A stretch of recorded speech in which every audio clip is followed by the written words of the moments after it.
Show, Fox 2 News.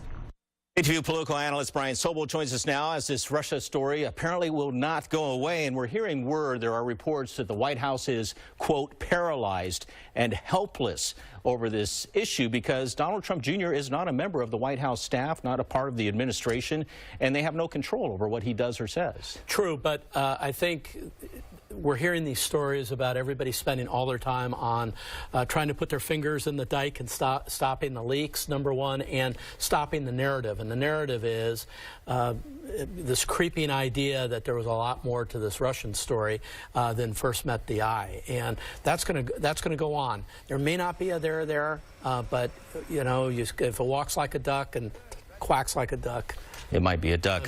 Senator John McCain said today that this Russia story is sucking the oxygen out of the room, that It seems like the Capitol is consumed by this. This is absolutely, I think, the point.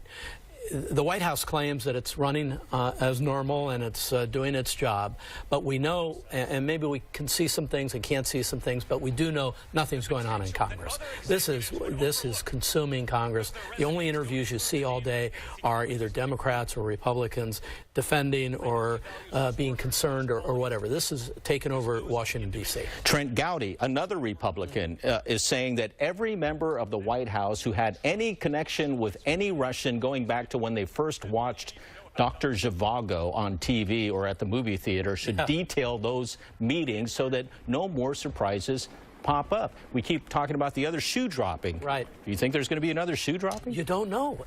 And it's we don't know what we don't know, I guess, is the trite way of putting it. And but Gowdy's right.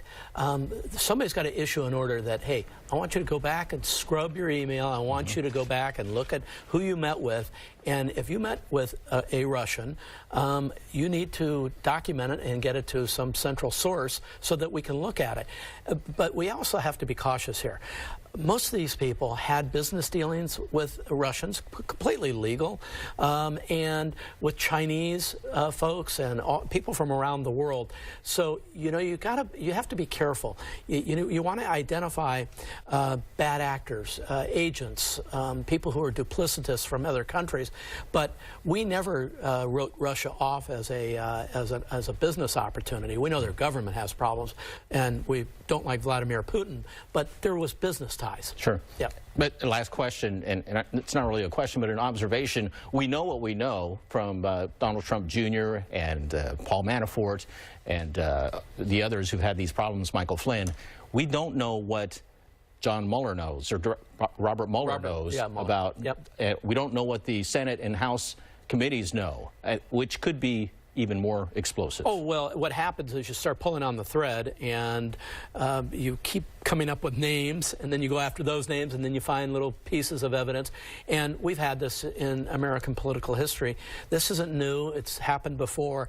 And as I always like to say, it's not the initial act. It's the cover-up that gets most of these people. All right.